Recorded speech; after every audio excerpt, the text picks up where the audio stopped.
I'd never seen a sky that colour. Yellowy, black, greeny, purple. It was uncanny. Oh, it was a day and a night that we should never, ever forget. I couldn't believe that this was happening. First the sky, and then this horrible smell. Really sulphurous. Thunder and lightning, and it was horrible.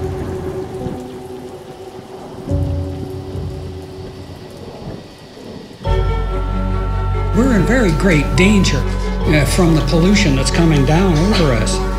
And we've been led astray by the military-industrial complex. Dangerous chemicals over us from Is the government experimenting with our weather? That's the question at the heart of a phenomenon called chemtrails, now getting widespread attention.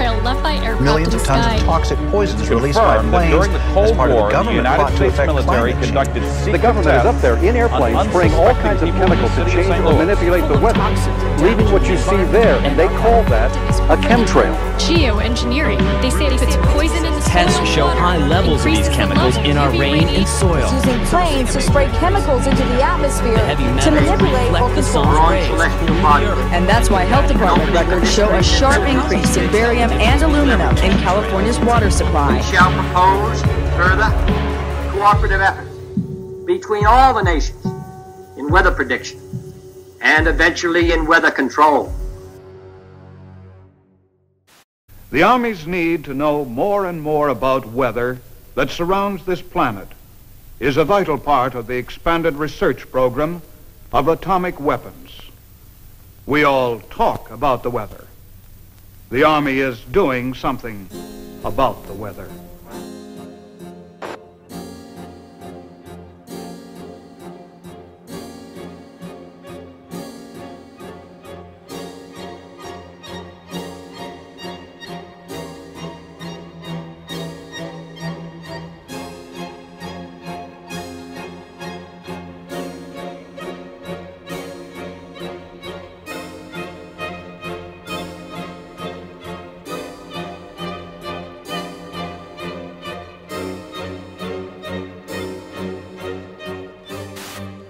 I would like to take you into the laboratory and show you a few of the experiments that led us to our outdoor experiments in converting clouds into snow. Using a home freezing unit such as this, we can form supercool clouds just like those in the natural atmosphere by taking a tiny piece of dry ice such as this and scratching it so a few tiny fragments fall into the supercool cloud. Long streaks develop. The particles grow very fast. They grow about 1 billion-fold in volume in a few seconds. Many millions of snow crystals form, and we get the same effect as is produced by dry ice. Dry ice is not particularly important as far as the fact that it's CO2. It is primarily important because it's colder than minus 35 degrees centigrade. This is a picture of the first cloud that we seeded back last November. Flying in a small Fairchild plane and putting dry ice from a small dispenser in the bottom of the plane, and within minutes saw long streamers of snow falling from the base of the cloud and evaporating into the drier air below. Under many conditions, of course, full-fledged snowstorms will be produced in this way. Nature at last has permitted to do a little something about the weather. Using Schaefer-Langmuir techniques, the Army Signal Corps and Office of Naval Research began conducting many of these experiments. In 1947, Project Cirrus expanded to test cloud seeding on a hurricane traveling eastbound 350 miles off the coast of Jacksonville, Florida. They dropped 80 pounds of dry ice into the raging storm, only to realize that the hurricane suddenly changed direction and began traveling back towards the United States. Savannah, Georgia, was hit by record-breaking winds of up to 85 miles per hour. More than 1,500 people were left homeless, and at least 2 people died. The total damage was reported in the millions of dollars, and the project and its participants were blamed for what happened.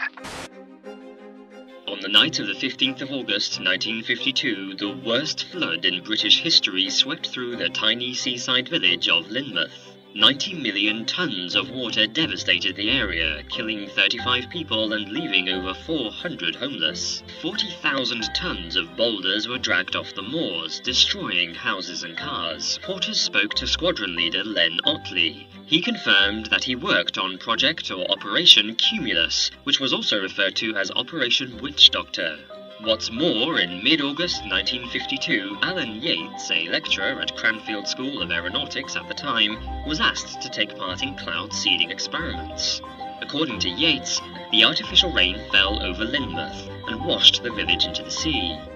Newly declassified documents prove that Project Cumulus was indeed going on the day of the flood that year.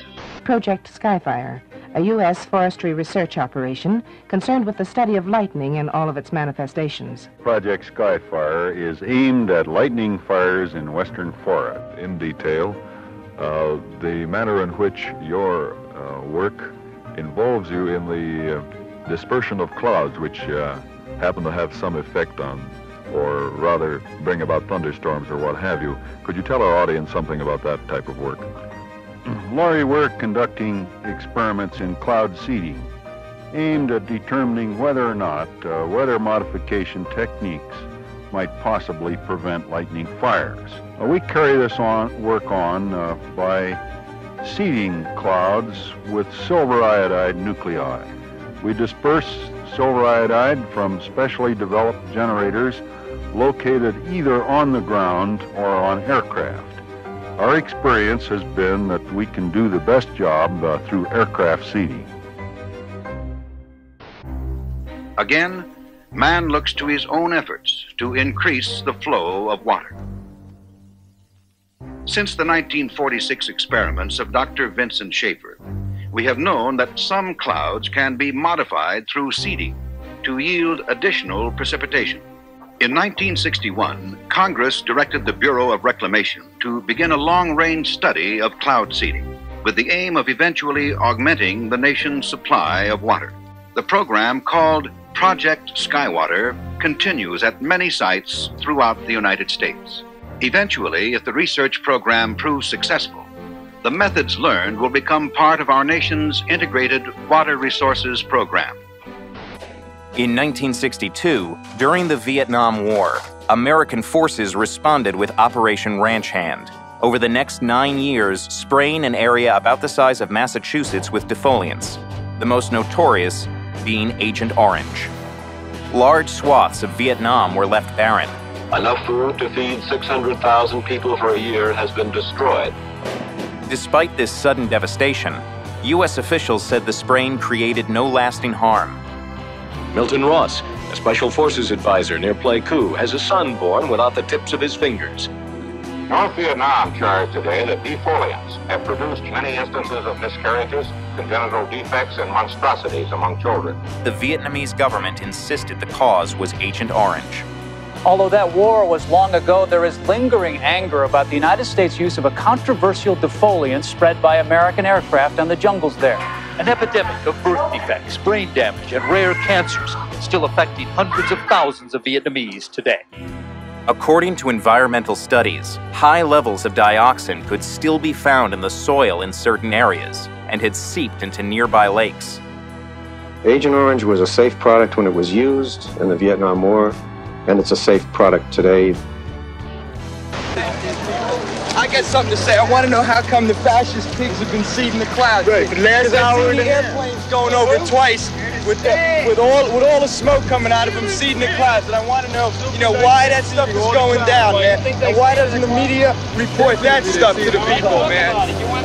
I'm telling you what happened. The planes come over for an hour and a half and they seeded all the clouds. The second time they people of unknown origin were seeding the clouds over the I don't know what they hope to prove, man.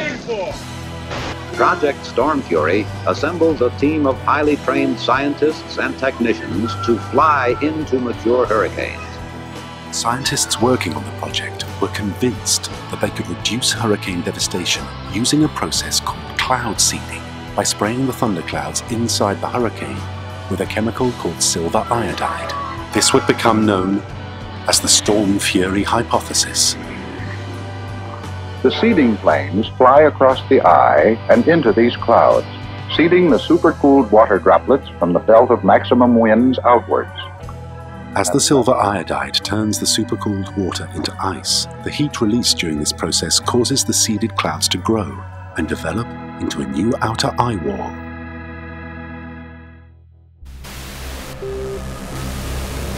At that time, the United States Army were in Vietnam.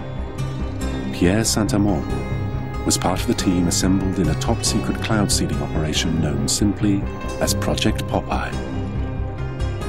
In May 1967, as monsoon clouds developed over the Ho Chi Minh Trail, Armand and his team put their new weapon to the test.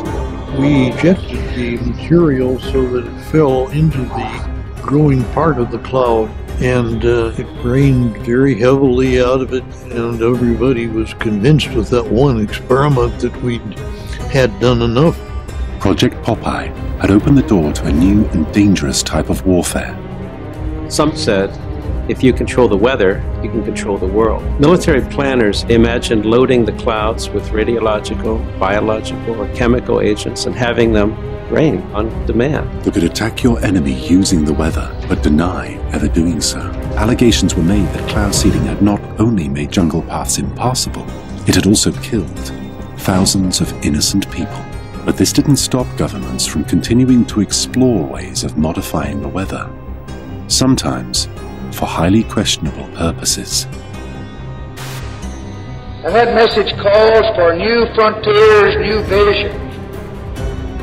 It calls for us taking the steps now that will make us no longer second in space and in science. It lays the predicate and the foundation for the development of a weather satellite that will permit man to determine the world's cloud layer and ultimately to control the weather, and he who controls the weather will control the world. It lays the steps that's necessary to provide a nuclear rocket that will produce benefits that are so unlimited that I couldn't tell you about them if I had all afternoon. July 1976. Strange, unexplained blackouts in worldwide communications plague the globe and are covertly transmitting extremely low-frequency waves, otherwise known as ELF waves. It's called the Russian woodpecker because it was essentially that sort of clicking, pecking sound. In 1982, a report by Pentagon researcher L. Ponte alleges the Russian woodpecker signal is actually creating layers of artificial ionization in the upper atmosphere, which means it could have been bending the jet stream and altering global wind patterns. There's been a lot of research in military labs over what you can do with putting radio waves into the atmosphere. Some of the research indicates that one can move the jet stream around and thus induce weather conditions. It's no coincidence that the United States began building its own mysterious array of antennas. HAARP is the High Frequency Active Auroral Research Project, originally a joint effort of the Air Force and Navy in cooperation with a number of academic institutions. Of 180 antennas, approximately 72 feet tall, linked together to function as one giant steerable antenna. Steerable because it can aim millions of watts of ELF waves into one tiny patch of the atmosphere. HAARP is one of several ELF wave transmitters located all over the globe. Working in tandem, these transmitters alter the weather anywhere in the world, potentially changing the jet stream's course entirely. The intense energy being beamed into the sky by HAARP sends pulses of ELF waves into the ionosphere. The waves get reflected back down and pass through the Earth and ocean. But HAARP's startling potential doesn't end there. It's linked to a strange phenomena occurring in our skies. On clear days, you can often see long white lines being traced high in the sky. They are contrails of jet aircraft, actually long, slender clouds. Weathermen are finding them especially fascinating because a theory is being developed that those long white lines may be changing our weather for the better. Details from Roger O'Neill. The exhaust from jet engines, usually seen as long, thin trails of white clouds behind high-flying jet airplanes, may be a big reason why there are 30 fewer days of sunshine a year in the Midwest now than there were in 1900. The daily range between high and low temperatures has also narrowed. In the absence of natural clouds, given the correct atmospheric conditions, jet aircraft in high frequency can almost completely cover the atmosphere with clouds. No one is trying to make clouds now using jet engines, but this study suggests that jet travel is inadvertently making our days more cloudy. And someday, weather researchers may be able to use jets on purpose to change our weather. Roger O'Neill, NBC News, Champaign, Illinois. And finally, a federal report today predicted possible catastrophic warming of the Earth by the 1990s with the strong climate change. Hurricane Gloria is moving on the East Coast tonight like a monster out of a science fiction film. 3,000 homes went underwater, and of those, almost 900 were destroyed. From 1987 through 1992, California experienced the most severe drought in the state's history. According to NOAA, an anomaly occurs in the jet stream. The winds appear to change direction, blowing east to west instead of west to east, indicating the jet stream coming into the west is suddenly much weaker than normal, causing a drought. By 1995, the jet stream returns to normal. Here there were huge problems with flooding, intersections and parking lots underwater, homes threatened, people trapped in the river that you see out here behind me, forcing those dramatic rescues. This U.S. Air Force report graphically outlines the military's desire to exploit and manipulate the weather for the purposes of war by the year 2025. According to one of the most harrowing lines in this report, quote, "Weather modification is a force multiplier with tremendous power that could be exploited across the full spectrum of war-fighting environments."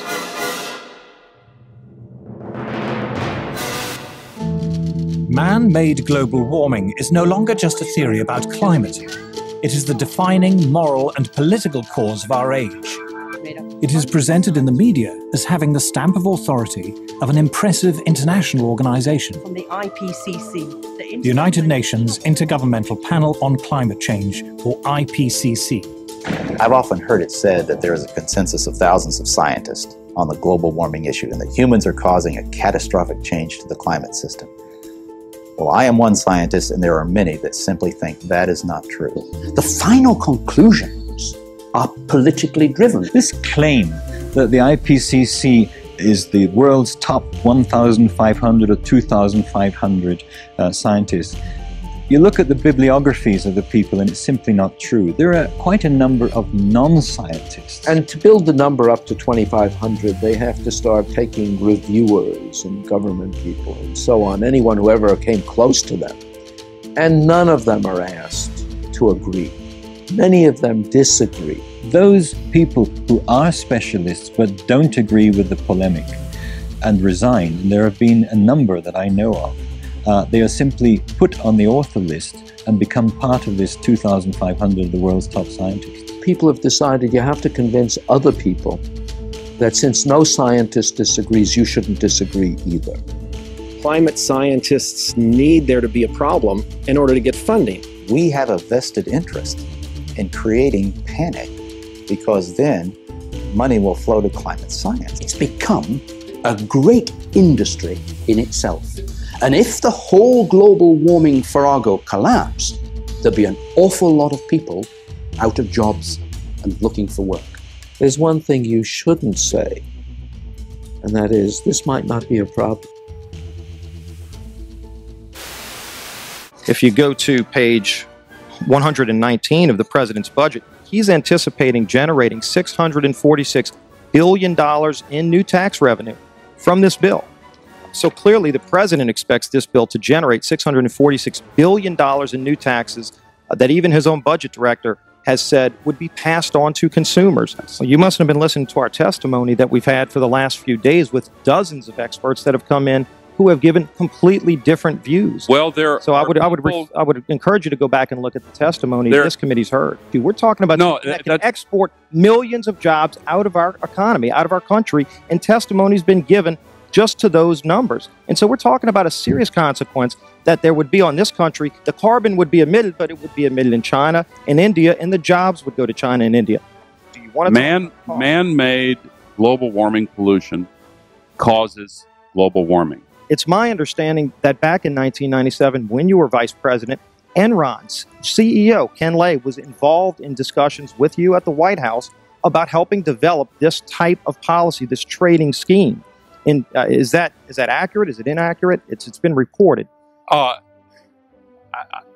don't know, but I met with Ken Lay, as lots of people did, before anybody knew that he was a crook. And clearly, you can see why so many of us are concerned about turning over this country's energy I didn't know him well enough economy. to call him Kenny Boy. You knew him well enough to help devise this trading scheme, and obviously we know what Enron and these big guys on Wall Street like Goldman Sachs, and I know you've got interest with Goldman Sachs. No. These people, well, that's been reported. Is that not accurate? No, I wish I did. I'm saying that there are going to be big winners and big losers in this bill. And I think that should be noted, that companies like Enron helped come up with this trading scheme that would Enron.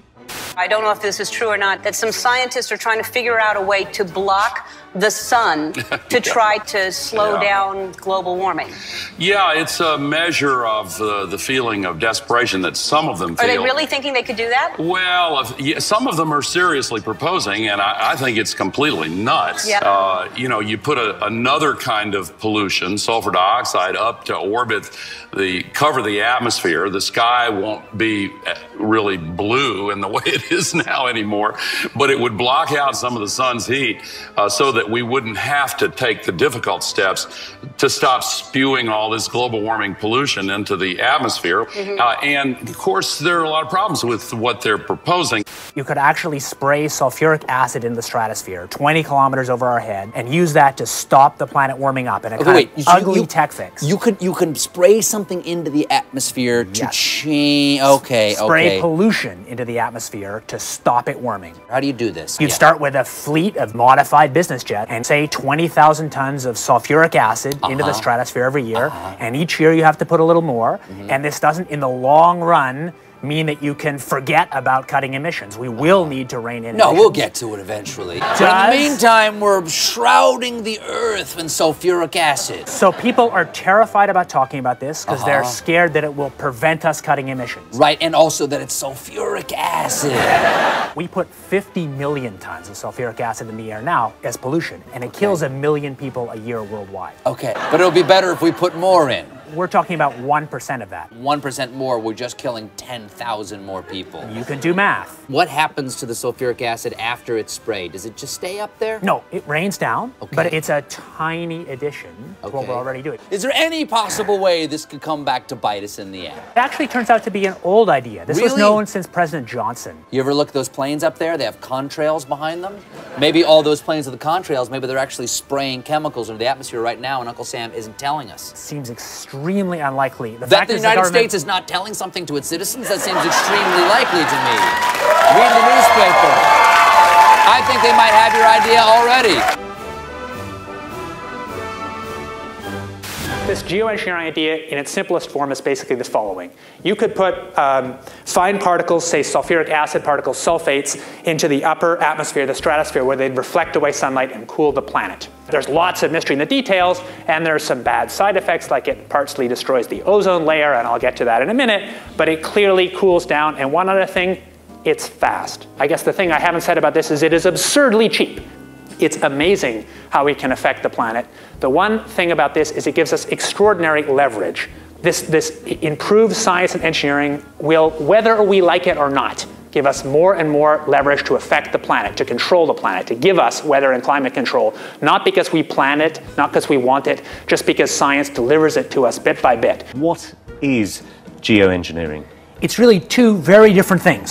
One is ways that we would alter the amount of sunlight the Earth absorbs, and so cool the planet, partly offsetting the effects of carbon in the atmosphere, and that's called solar radiation management, or in some technocratic way, SRM. And the other one is to take carbon out of the atmosphere, so-called carbon dioxide removal. Before we get on to solar radiation management, let me ask you about the carbon dioxide removal. A Royal Society report here in the United Kingdom back in 2009 said that no method of carbon dioxide removal has yet been demonstrated to be effective at an affordable cost with acceptable environmental impacts, and they only work to reduce temperatures over very long timescales. I think that's exactly right, and I can say that both as an author of that report and as somebody running a startup company trying to capture CO2 from the air. Before we get into the pros and cons of it, how solar radiation management might work. Conceptually, it's simple. The doing it is not the hard part, but you could use aircraft or other methods to deliver literally tons or millions of tons of very small reflective aerosols, tiny particles, say, to the upper atmosphere. Spraying them out at a high altitude. Correct. Isn't one of the problems with the climate and studying the climate is that it's incredibly difficult to know exactly how it works. It is very difficult to model. Sure, it's impossible to know exactly, but you can still learn a lot. So we actually ran a survey almost a year ago now that took data, high quality data, from 1,000 people in the UK, Canada, and the US to try and understand public support for research on these technologies and what kind of political leanings influence people's decision to be for or against. And in fact, we found pretty broad support for research. But that particular opinion survey that you're talking about, it also came up with the finding that 64% of subjects agree that humans should not be manipulating nature in the way suggested by solar radiation management. Exactly. Well, that would suggest that there isn't particularly broad support at the moment for the theory behind this. There's not broad support for doing it, and I think that's quite a healthy thing. I mean, I'm one of the people who, maybe starting 20 years ago, most helped to open the door to get public conversation going on this thing. How do you think, in that case, the public can be convinced, given that there is, as we saw with this project in Britain, tremendous skepticism even about research at what you say is a very, very benign level? Public opinion will evolve over a long time, and from my point of view, the goal is to try and make that public opinion be able to be shaped by facts as well as possible, and also shaped by people's values. It's not to promote this. So actually, well, it is in part to promote this. I mean, you're a great enthusiast for this, and as you said, you have your own private company, which is... my private company works on a very different part of it, which doesn't suffer from these governance challenges. But it is all to do with the issue of geoengineering. I mean, you know, it's an incredibly sensitive topic. I actually don't think my job is promoting it. My job is to help clear thinking and clear knowledge about the tools we have to regulate climate risk, among them this one. And I'm perfectly prepared to find that results show that we should never do this. So if it works, and again, we don't know it does, it provides some protection in the near term.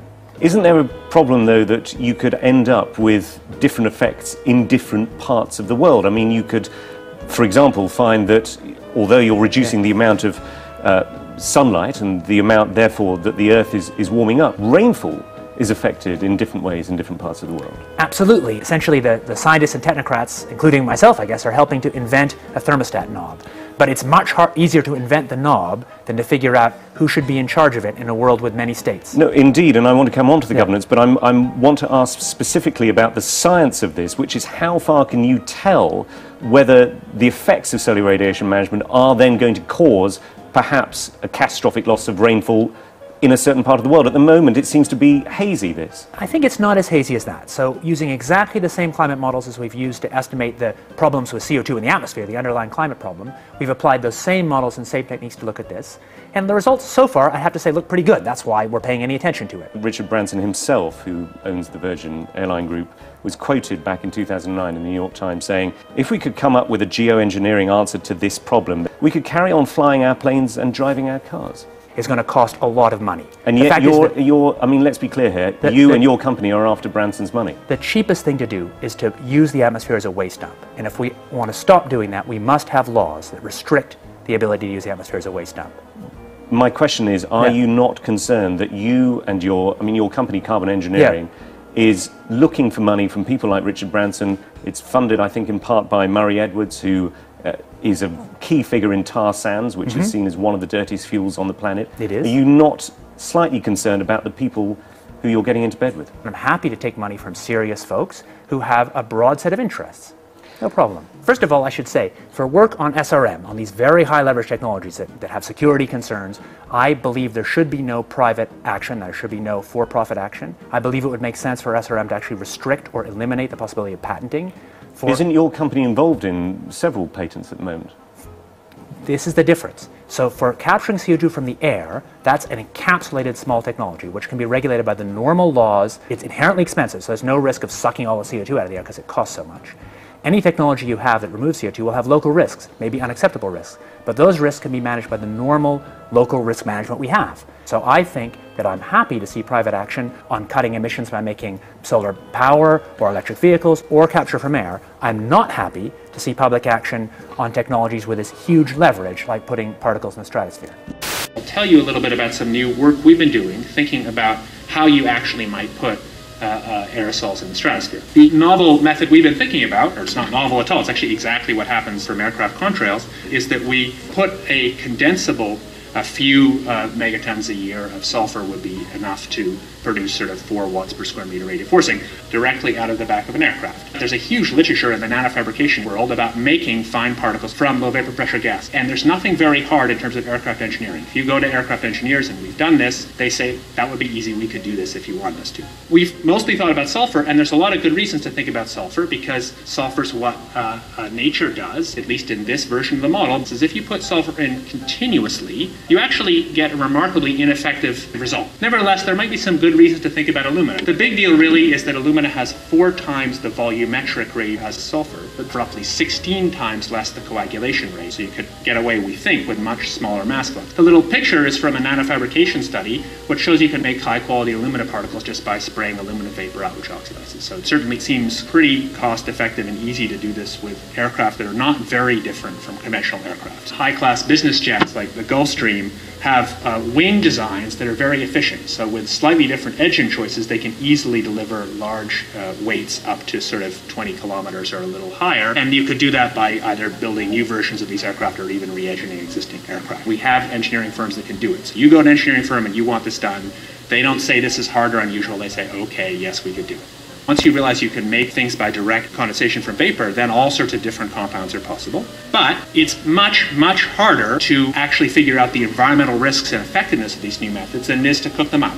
Aerosol geoengineering looks like it is so cheap that the cost is basically not going to be an issue. That means that implementation decisions will be risk-to-risk decisions.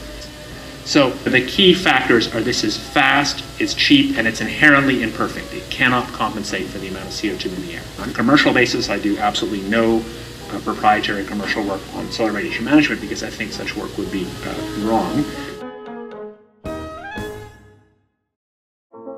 Solar geoengineering refers to a set of technologies that could allow humanity to deliberately increase the planet's reflectivity, and so partially offsetting the temperature changes and other climate changes that come from the accumulation of carbon dioxide. Solar geoengineering can be very inexpensive. The cost might be something like $10 billion for the whole planet. That sounds like a lot of money each year, but in fact that's something like 1/10,000th of global GDP. This next story is so unbelievable, we didn't think it could possibly be true. But after receiving thousands of records and declassified reports from the Army, it's confirmed that during the Cold War, the United States military conducted secret tests on unsuspecting people in the city of St. Louis. Lisa Martino-Taylor's life work has been to uncover details of the Army's ultra-secret military experiments carried out in St. Louis and other cities during the 1950s and 60s. This study was secretive for a reason. They didn't have volunteers stepping up and saying, yeah, I'll breathe zinc cadmium sulfide with radioactive particles. These Army archive pictures show how the tests were done in Corpus Christi, Texas in the 1960s. In Texas, planes were used to drop the chemical, but in St. Louis, the Army placed chemical sprayers on buildings and station wagons. City officials were kept in the dark about the tests. The Cold War cover story was that the Army was testing smoke screens to protect cities from a Russian attack. Clearly, they went to great lengths to deceive people. By making hundreds of Freedom of Information Act requests, she uncovered once classified documents that confirmed the spraying of zinc cadmium sulfide. The greatest concentration of this compound was sprayed near the Pruitt-Igoe housing complex just south of downtown St. Louis. It was home to 10,000 low-income people, and an estimated 70% were under the age of 12. Martino-Taylor claims they all unknowingly inhaled this compound morning, noon, and night, so the government could measure its effects on their lungs. So this is in violation of all medical ethics, all international codes, and the military's own policy at that time. And Venezuelan leader Hugo Chavez has once again accused the United States of playing God. This time it's Haiti's disastrous earthquake that he thinks the U.S. was behind.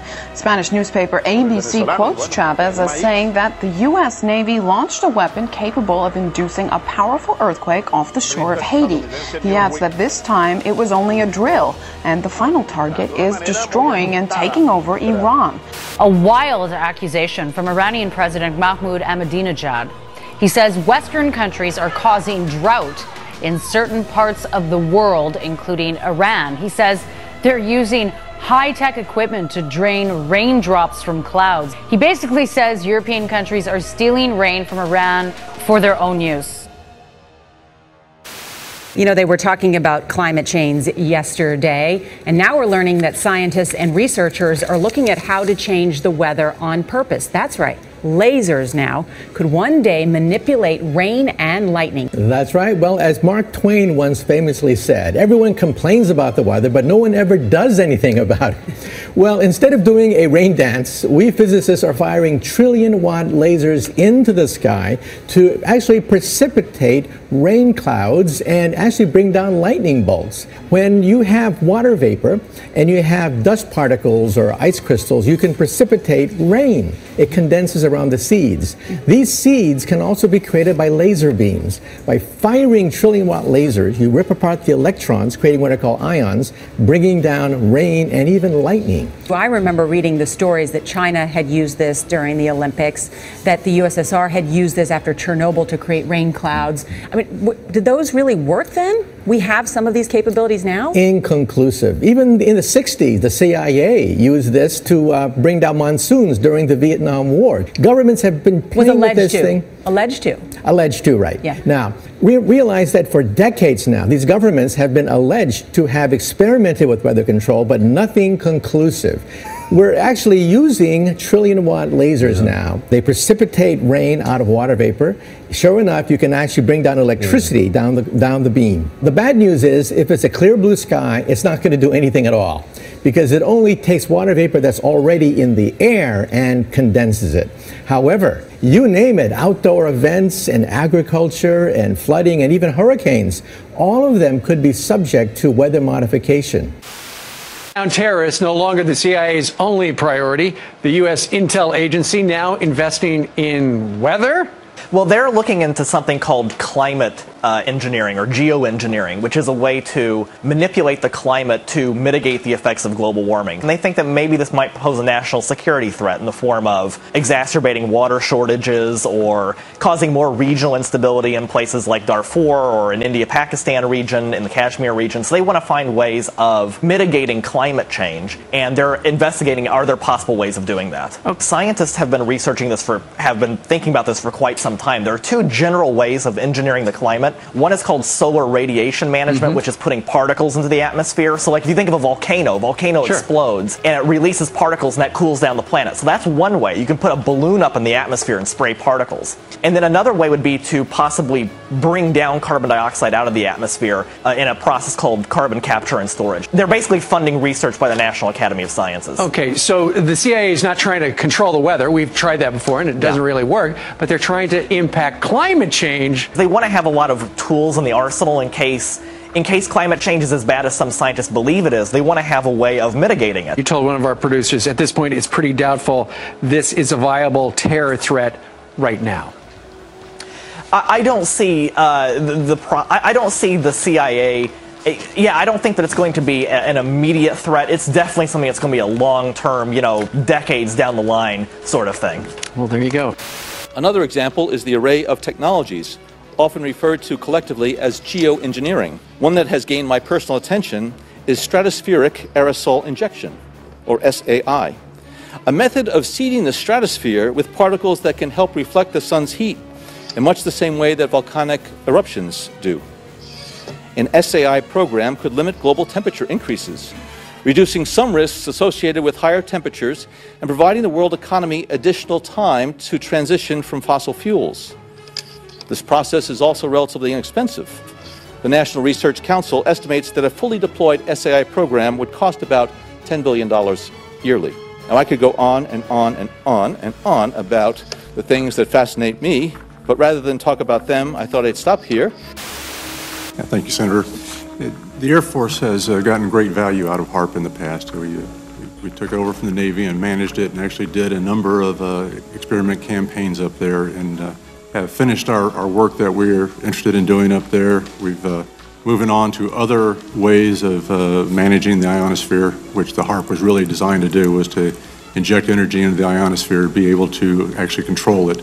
And but that work has been completed. The Air Force has maintained the site for other government agencies to use for several years now. And with DARPA completing their project, that's our last government customer that we have in the site. We have put out a call for other agencies that had interest in managing the site or taking it over, and including going out to academia.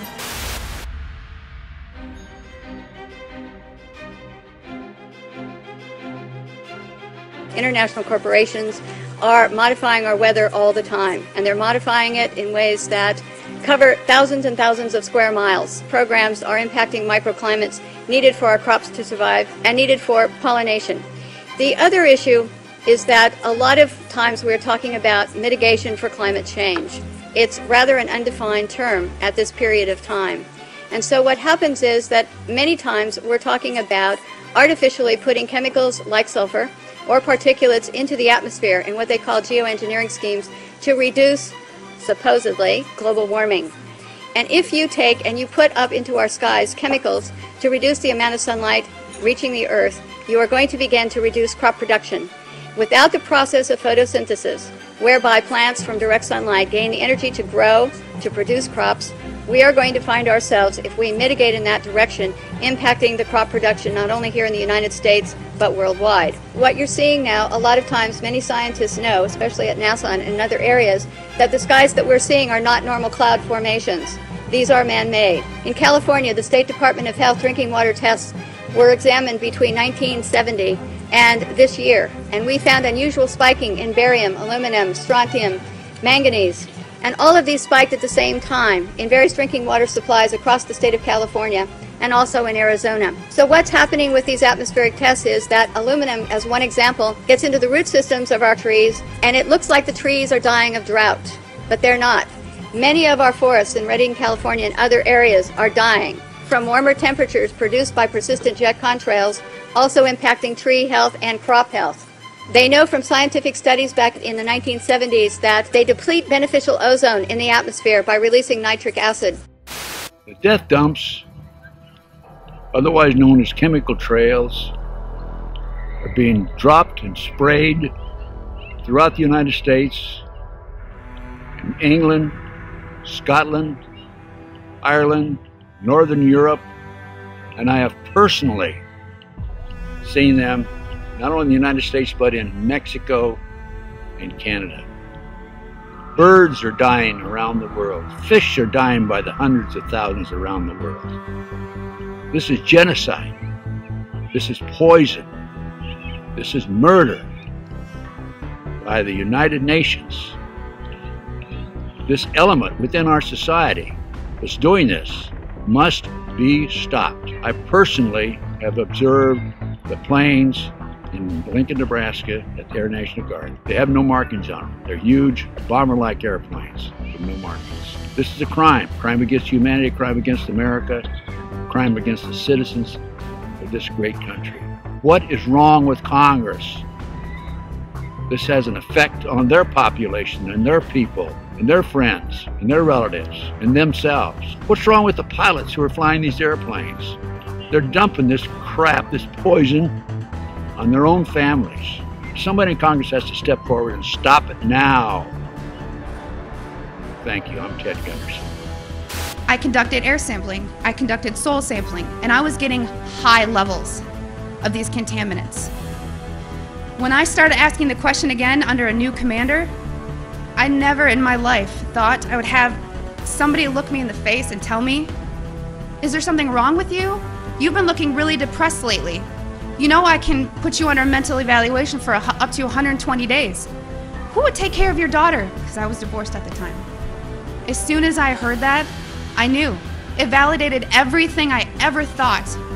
And I thought, I've spent 9 years of my life trying to protect human health, and here we are, violating law after law after law. Just sitting here, instead of protecting the people, we are poisoning the people. And you ask yourself, if this is true and we are spraying the people, where are the pilots? Where are the people? I don't know if you pay attention, but look at Snowden. Look at Manning. People don't come forward because these supposed Whistleblower Act protections that you have, are not enforced, they're not supported, and they really don't exist. Geoengineering is occurring, it's been occurring, it is not new, and your tax dollars are funding this. So it is unethical every day for all the other people that are out there that work in preventive health, or even physicians that aren't speaking about this. They need to. The biggest hurdle that we have is disinformation sites. I never say them, but I'm going to today, so that you know if anyone ever gives these to you as a reference to debunk you, it's Metabunk and Contrail Science. Those are two websites that are ran by a government shill named Mick West. He is a computer gaming programmer who tries to tell you about persistent contrails. So somebody who isn't even credentialed in chemistry or physics or ecology, none of that, is trying to tell you that you're crazy. You have to understand that I have met people who used to be purposeful disinformation trolls, as we call them. These people are paid to get you on board to believe a website or an article. So I just want everyone to know and understand that of all things, of all the freedoms that we are losing, geoengineering is the #1 issue that we are facing. Because you can have guns and money and you can have everything. If you don't have food and water and you are dying of respiratory or neurological illnesses, what does it matter? So you've heard about vaccines and you'll hear, about smart meters and you'll hear about other issues. These are all systemic effects. We are getting overexposed to toxins. People will tell you fluoride's in the water, but it's not a lot. It is a lot because you're getting it everywhere in your food, water that you drink, and you're getting it in your vaccines. Our bodies cannot metabolize these toxins. There's the debate. Is it a condensation trail or a chemical trail, something with an additive in it? And I couldn't fight the chemical trail issue for a long time. Give me a reason, give me a motive. And so I started time-lapsing the sky. And there was this one day where I saw a series of planes go by, but one trail persisted and the others didn't. And as that trail slowly faded away, 2 other planes came along. One hit the exact end of it and another went through the middle. How could these planes be aware of, or better yet, even be remotely concerned with what's going on with the debris from another plane? And as I time-lapsed the sky more and more and more, and in higher and higher resolution as the technology improved, it was a godsend, because you could see even the little planes were part of the bigger program. So they had to be at a precise place at an exact time to reveal a disturbance in a trail that may have only been in the sky 10 seconds. It went beyond correlation. And we're dealing with a massive, massive ballet in the sky. Yeah. We've got a program that is loose on the planet and is this guise of climate change, but it is this program we're seeing at work. As I became more aware of technologies, I looked at these clouds, at these patterns with different eyes, with a different understanding. And what I've learned is that these chemtrails help the technology align these patterns, align these vibrational structures which direct our weather today. When I found out about this first, I couldn't believe that I had never seen it before, because I'm from County Wexford, which is known as the sunny southeast in Ireland, and we have always boasted the highest sunshine hours in the country, and we are also underneath one of the busiest air corridors in the world. When I started to find out about chemtrails, I started to look up and I realized that, yeah, these trails do linger all day, and they go horizon to horizon, and you look to your old photographs and you don't see these kind of trails. So I suppose when the penny dropped was when I saw what in the world are they spraying. That's really when this whole thing kind of made sense to me, because it was explained in a documentary. People knew what they were talking about, and this made a lot of sense. This is a government program to control the weather, and if you think about it, if you want to dominate and control the planet, this is the ultimate weapon to do that. So the Irish media now are normalising weaponised air as a reality that we must get used to. They are blaming car emissions and coal pollution, but there's no mention of the elephant in the room, the hundreds of millions of tons of substances being sprayed into our atmosphere every year, like aluminium oxide, which David Keith and other geoengineering proponents are proposing spraying into our skies. They will never admit these programs are going on, but we know they are going on because 2004, the Civil Aviation Authority in the UK conducted an investigation into cabin air quality, and one of the peak materials found was aluminium. So what the hell is aluminium doing floating around up at cruising altitude? So now Monsanto miraculously have an aluminium resistant seed that can grow in aluminium contaminated soil. Why would they have such a thing unless they knew of a problem that was down the line or already happening? Last year in 2015, a study came out of Keele University in the UK, and bees were found to have had massive high quantities of aluminium in their brains. This is a big problem. We need bees to keep the food chain sustained and to keep it alive. And now Monsanto have recently bought a bee research company called Biologics in 2012. And they have genetically modified a bee that can only pollinate Monsanto crops. And also, this bee is resistant to all pesticides. So why would they want to design such a Frankenstein creation unless they knew of a problem that already existed or a problem that was in the pipeline? Dementia now is the biggest killer in women in the UK. And what's the main cause of dementia? Aluminium accumulation in the brain cells. We are in the fight of our lives. All sources needed for life to exist are under direct attack from these programs. Oxygen, sunlight and water. Once you know about this, you have a duty of care to get involved. As a caretaker of this planet, we must all come together to stop these programs because we can do it. Once you find out this is going on, you understand that the air you breathe is being compromised. Things don't get any worse than that. You're standing at the end of the plank, what else do? You got to take action, otherwise you are condoning what's going on. Silence is compliance. So we got to speak out. We spend a lot of time outside looking up at the sky, and not a lot of people do that anymore. March 14th, 2014, in Eureka, California, I was driving the vehicle with my 2 kids, and we were watching this chemtrail for about maybe like 5 minutes it had been going. And I noticed that there was this large flash that lit up the entire sky, similar to what lightning would do. So we're driving towards the sunset, and the drone was coming this way, and it came over, and about there, that's when we saw the light, and then it went straight down from that angle. The difference that I'm finding when I see a drone spraying compared to an airplane spraying is when the drone sprays, it seems that it's more of an upward angle from the ground to the sky, as if it was launched from right below where it was. And with the plane sprayers, it seems like they go from one side of the horizon to the other side. The reason that the people probably stand on the sidelines is because, you know, they don't really want to stand out. And I don't mind standing out. That's part of my personality since forever. So, you know, everybody's in their car looking down, watching the news. I'm outside, looking up. I've become aware, and it seems to me like more people need to be aware or should want to be aware. My name's Jack Falsrock, and I'm Madra Maui. I grew up on the east side of Mount Shasta. We went out and hunted and gathered all of our food all the time. That's when I first started noticing that something was wrong with the earth. Then I started seeing things in the sky that was not supposed to be there. And then I seen that what caused those things was the planes that was flying over, and they were polluting the sky. And I was wondering why don't they care about the sky? What I noticed, you know, is this really strange weather. You know, it really disrupts everything. You know, I noticed that too. You know, how when it gets cold sometimes. And then it gets hot, and then it gets cold, and it gets hot. You know, it disrupts this environment here, you know. I mean, anybody that understands when they grow things, you know, they know that the weather can't change like that. And you don't have to be a scientist to understand that. And when you disrupt that, when you keep putting these clouds in between the earth and the moon, you're going to disrupt the whole world. You're going to disrupt man, you're going to disrupt all these animals. That's why it's not good to change the weather. The weather's how it's supposed to be. It's like what they're spraying over there with the mosquitoes. They say those things so they can scare people, so they can continue doing that.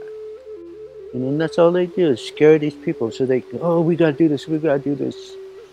And there's nothing to be afraid of in here. Everything was created beautiful. Are you not happy? You know, go some other earth.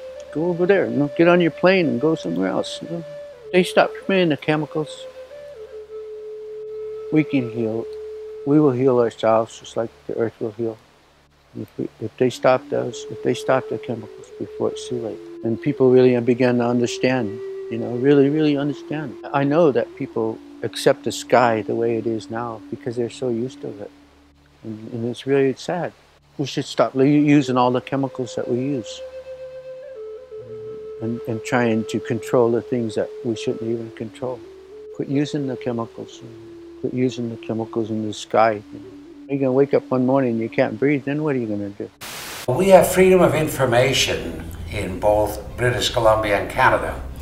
So I first inquired from the province because I was relatively close to the people there, so I thought I could probably find out more from it than I might from Canada. However, I did get a quick response from the province saying basically they knew nothing about it and they couldn't help me.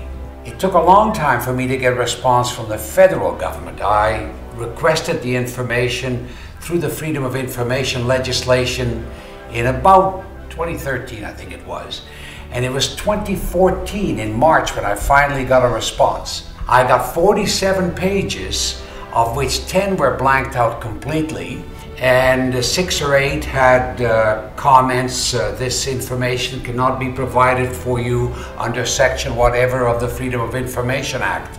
So I didn't get all the information. There's a lot out there that they haven't told us. But they told me enough that it basically confirmed for me and for all of those that the report was provided to that yes, it was happening. And I think there needs to be more an awareness among the people. The more we talk about chemtrails, what's happening, we're being rained upon with aluminum, barium, strontium, all of that, and the effects, of course, we're feeling here as well. It's recognizing the report from the federal government, Canada, that this will affect geoengineering, as they call it, chemtrails, solar radiation, whatever you want to call it, will affect climate. It's reflecting back the sunlight, but it also recommends or recognizes in the report that it's going to have different effects in different places. The moment governments admit that this is happening because of what it is they're doing, there's a liability, there's a responsibility, and that for them is a problem. So as long as the people are relatively quiet and they're more interested in a football game, a baseball game, or whatever it is today,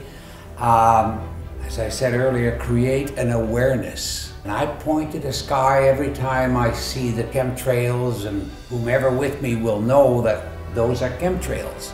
If I'm not doing it, my wife will certainly do it. Lillian points it out every time to everyone, and that needs to happen.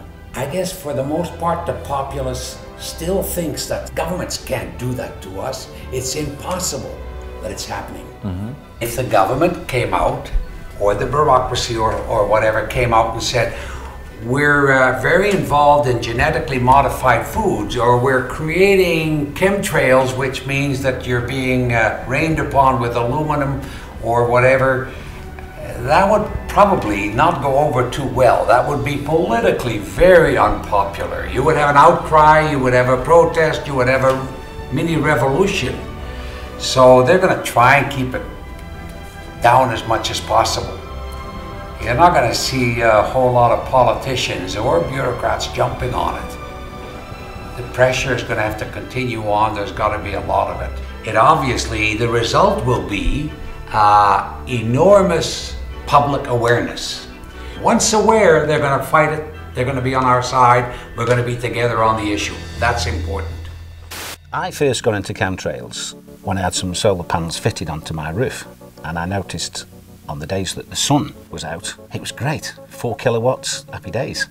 And then I noticed some days it got down to 1 or 2 kilowatts, when actually the weather forecast sun.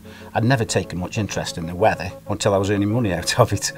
And then when you find out you've earned only 1/5 of what you should have earned according to weather forecast, then something wasn't quite right. And I'd never heard the word before, chemtrails. And then when I went and looked it up on YouTube, I couldn't believe that somebody would actually spray the sky with lines deliberately. And yet, as the weeks went by, I found out absolutely it's true and they were doing it. And it was costing me money. There's other subjects that have come along in the meantime when I thought, is there anything that could be done to stop this? And having found other subjects, people like Wilhelm Reich's name was coming up, and even later Tesla. Wilhelm Reich, very, very clever person in as much that he realised there's an energy in life that's very, very powerful and important and is related to good health. And after many years of investigation, he found out there were some fantastic properties to this, and he called it orgon, which is related to ether. Other people came along, people like Trevor Constable, who looked at generating and changing the weather with certain pieces of equipment. And this isn't the use of chemicals, this is actually the use of equipment which reacts with ether, and it's perfectly 100% natural. Wilhelm Reich actually found out there was amazing cures with ether, and one of them was cancer. He actually cured the people that the hospitals discarded and put them on the scrap heap basically and says, we can't cure you. And Wilhelm Reich virtually cured every single one of them. He understood what ether was about. And how we found out about the cancer is that when you change the frequencies of DNA, the DNA loses all its instructions. And that means that the DNA grows distorted and it can't grow the way that it should grow. In other words, if it's part of your skin or it's supposed to be part of your kidney, it grows into a deformed piece of the body that shouldn't even be there. But by correcting the frequency, the DNA goes back to grow how it should do. And that's one of the amazing things he was working on. Tesla proved beyond any shadow of a doubt that he can actually tap into the energy which is already there. And what I mean by that is when you have two opposing potentials, you can tap in the difference between the two potentials, and that's your energy that you're actually creating. Now, Tesla said something that I thought was very interesting. I only found this out recently. He talked about ether, and he made this statement that ether controls magnetism, electricity, and all energy. Now, to actually come out and say that, he must have had some basis as to why. We know that Tesla based all his works on facts and many, many experiments. And of course, we use many of Tesla's technology today, both in electricity, magnetism, etc. And so we're in a position now where we're looking at equipment that Wilhelm Reich manufactured and made. We're looking at the way that he used it and he generated it. Now, Wilhelm Reich, he actually was called into places like California when it hadn't rained for months and months. In fact, some of these poor farmers were going bankrupt. He actually went to a place where it hadn't rained for many years, and after about 6 weeks, he did start to develop a very small amount of rain, but a moisture came into the area where all the plants started to flourish. According to what his daughter said, that area continued to flourish for another 50 years. The other thing that Wilhelm Reich noticed is the texture of the rocks changed from being crumbly to having some body back to it again. So when we talk about ether, we're not talking about just weather modification or health to the body. Ether must be some kind of energy which controls, as Tesla said, everything. It's like the link that ties and controls everything together, whether it's energy, magnetism, or electricity. I would love to be able to use ether to bin 1, 2, 3, 4, 5,000 square miles of chemtrailing. That would be fantastic, before they use it for all the other agendas. And if we could do that, happy days, because that's what a lot of people are looking forward to, a day where all this crap is not in their control anymore. And I believe if we could master this, ether will do exactly that.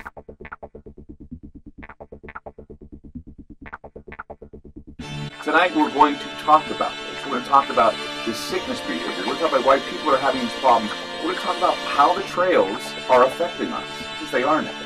There's no doubt. Even the EPA said so. They just made mention of it about, well, a couple months ago, actually, last summer. They admitted it. The EPA said it's affecting you. 888-673-3700. That's 888-673-3700. I'm Clay Lewis. You're listening to Ground Zero, and we'll be back. In the United Kingdom, they just published their mortality statistics for 2016. And you'd expect, okay, what's top 3? Cancer, heart attack, stroke. Always has been.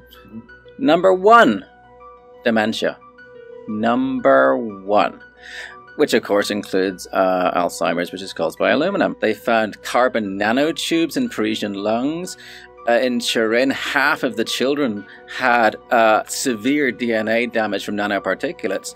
And there's a study that came out recently showing how nanoparticles interfere with the nuts and bolts of the internal workings of your cells and cause rheumatoid arthritis, which is just one of the very many autoimmune diseases we're all coming down with. We don't need any more evidence. We need to get this out into the public consciousness and say, oh, hell no. I wanted to let you know that there was a study that was released back in the summer of 2016, the Environmental Protection Agency.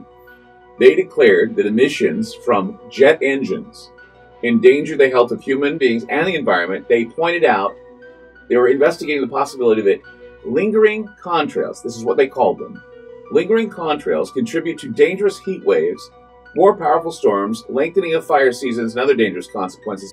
Well, there's a new study about air pollution that's revealing that, once again, the particulate, the aluminum and barium that we talk about in the trails, is creating dementia. For older women, breathing air that is heavily polluted by metals and other sources of fine particulates nearly doubles the likelihood of developing dementia, and the cognitive effects of air pollution are dramatically more pronounced in women who carry a genetic variant known as APOE, that's APOE-E4, which puts them at higher risk for developing Alzheimer's disease.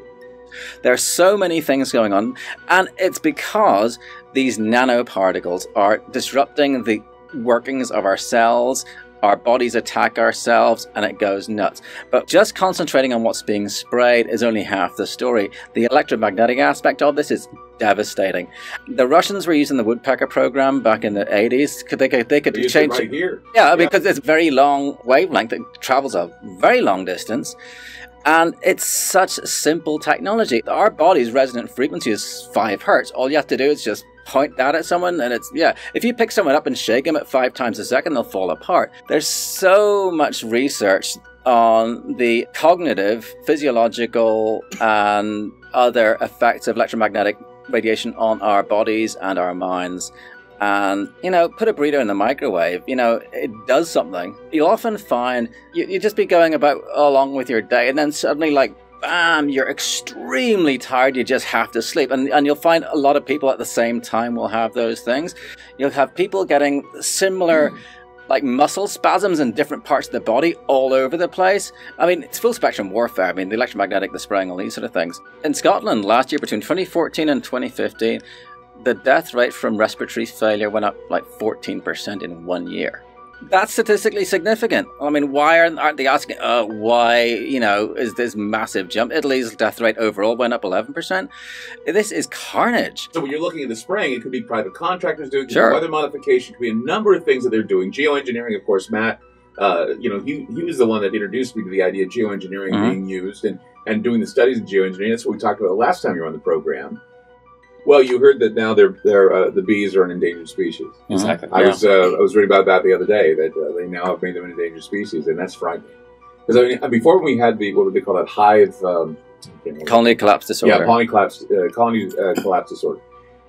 They said the colony collapse disorder could be because of, you know, Roundup, Monsanto, you name off all these things. But think about this. The bees are dying of the same type of problems that we're having, and that is dehydration, not getting enough water, not having enough water in our bodies, having diseases that are creating this sick behavior that we're having, and the bees get it too. Even people who have good night's sleep are not feeling it. They wake up tired, they wake up dragging, and so what else could it be but something environmental, something toxic that we're being exposed to? It's got to be above government because it's global. Right. They're doing it all over the world. Yeah. China, Russia, everywhere. And then that's the thing. If we don't know who, then we don't know all of the answers for them. And if they can't make a solid opinion. One of my biggest frustrations is the line, they wouldn't do that to us. I've heard that too. Why would they do that to us? Because they have families too. And I tell them, well, you know, I have a genetic disorder that makes me prone to cancer. And why? Because they were testing nuclear weapons in the West Deserts of Nevada, St. George, Cedar City area in Utah. My family was subjected to that radiation, which caused some DNA problems, and it got passed down to me. And your son. Yeah, and my son. They did that because they felt that that was more important than the lives of people. Spend a few bucks, get your rainwater analysis, you can get your hair analyzed, and I have footage of these sprayers, and they show up on flight radar. I don't know any airline that does not spray. They aren't told, oh, by the way, turn this switch when you get to a certain point. It's all done centrally. There's plenty of patents where the substance actually gets injected into the exhaust. I mean, there's a US Navy patent called the powder contrail generator. There's so much freaking evidence. It's insane. Technocracy, this is a crackpot idea dreamed up in the 1930s. They wanted to replace the economic system with an energy-based thing. But like if you have a gold-based economy, you know how much a loaf of bread is worth and compared to the amount of gold there is. But with energy, you have to know how much energy is being stored, transferred, whatever, at all times. Hence smart meters, smart every freaking thing, reject it. The official line on this whole thing is, oh, we're all gonna die from global warming and we might just have to spray sulfates into the sky to reduce global warming.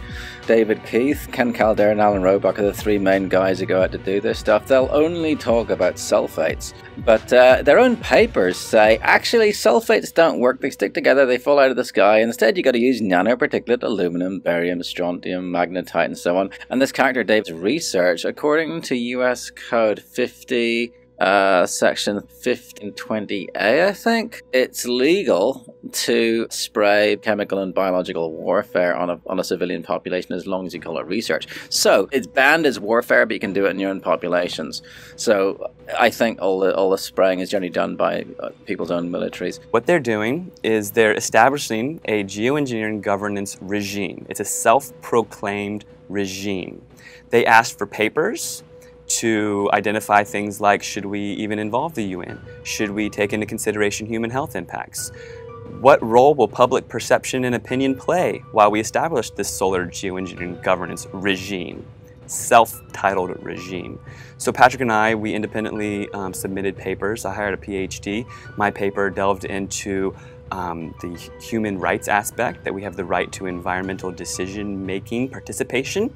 Both of our papers were, of course, rejected. It is their plan to do full-scale deployment. They claim that all of the research that we've been seeing, these grid patterns, are research. They're admitting to it. The chemtrails, the geoengineering, the solar radiation management, okay, and now you can even look up the Solar Radiation Management Governance Initiative, SRMGI. Okay, it's an initiative to govern their solar radiation management, which is chemtrails, which is geoengineering. So these people are meeting, 24 scientists behind closed doors, to develop the plan for the regime to take hold to go full-scale deployment. Some days don't have chemtrails, right? Some days are clear. And really, the more clear days you get in a row, the more likelihood it is that you're going to get a grid pattern coming up. But this irregular pattern of appearance where you not only have no lines in the sky, but you also don't have the air traffic. Okay, listeners, feel free to look up at your sky, look at that air traffic, see those days where there's nothing going on. And this irregularity in the appearance it's the clue, it's the first clue for the newbies. Chemtrails are also called solar geoengineering, it's also called solar radiation management, it's also called stratospheric aerosol injections. Okay, and what they like to do is they like to confuse us with the terminology. It's all one thing, right? It's all chemtrails, it's all geoengineering, it's all solar radiation management, stratospheric aerosol injections, whatever word you want to give it, it's all treason. It's very, very obvious that chemtrail does not behave like an actual cloud formation.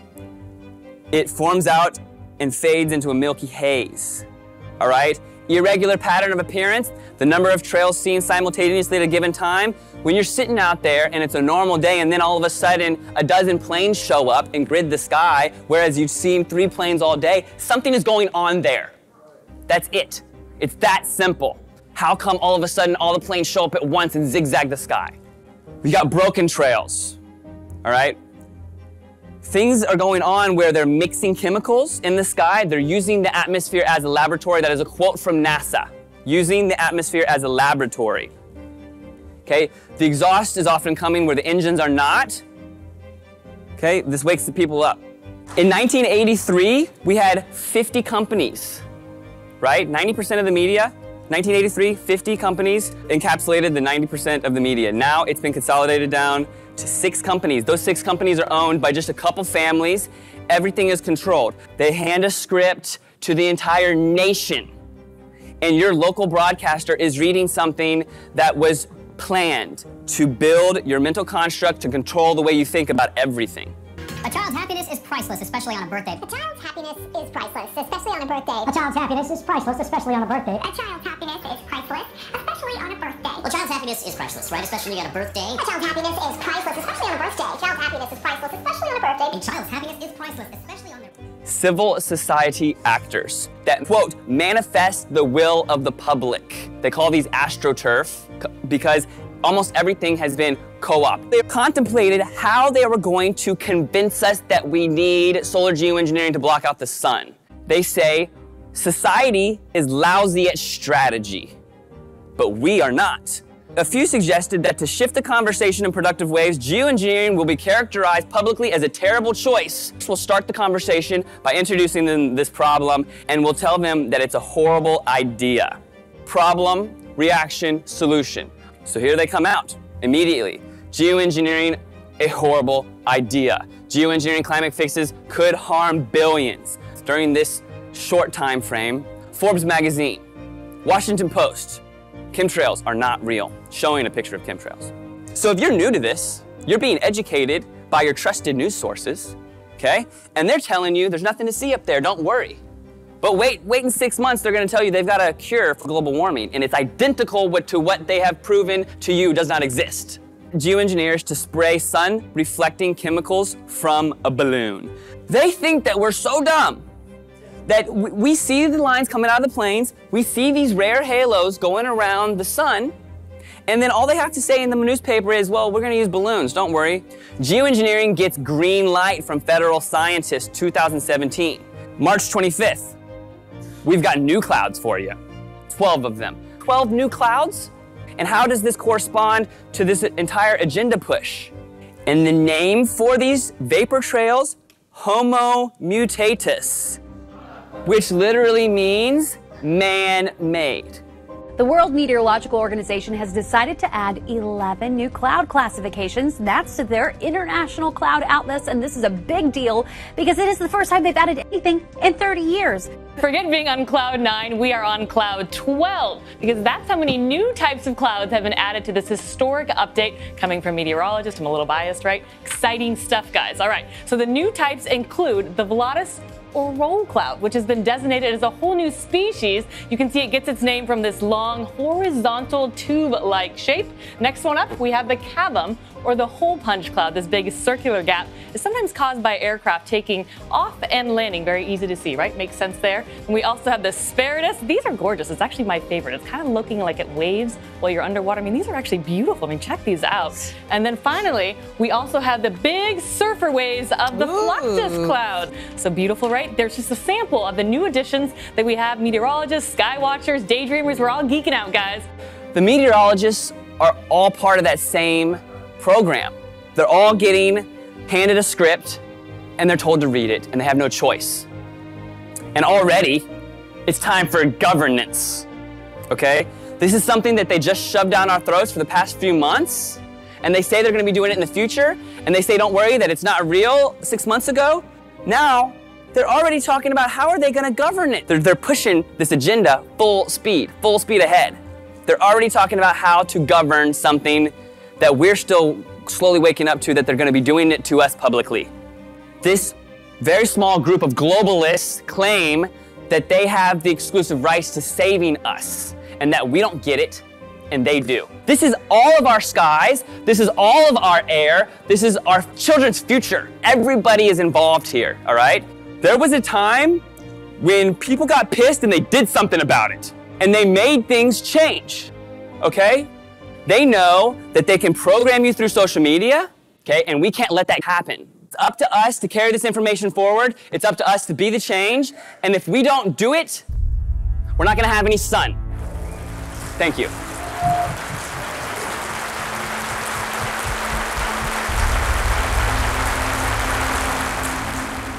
For in the final analysis, our most basic common link is that we all inhabit this small planet. We all breathe the same air. We all cherish our children's futures, and we are all mortal. Geoengineering, chemtrails, forced vaccinations, population control, weather modification, war games. We have not given consent. You cannot spray the atmosphere with toxic chemicals and expect no ramifications. These chemicals go into our food, our air, and our water supply. Ill effects of these have been recorded as headaches, flus, breathing problems, skin problems, and my major concern is Alzheimer's disease. Aluminium causes nerve damage. Fluoride in the water works with aluminium in the air, to cross into our brains. At this moment, about 24,700 young people around the age of 30 and above have Alzheimer's. In the next 10 years, 400,000 people in Australia will have dementia. It is now the third leading cause of death in Australia. About 10 years ago, I did a degree in environmental management. It's concerning to me that in that short time, we were brainwashed to believe in population control, that our Earth could not sustain itself if we didn't intervene. The Earth has enough resources for everyone. We need to change our thinking, but also change our actions. If you have never heard of these terms before, then please start looking at the sky and make your own decisions.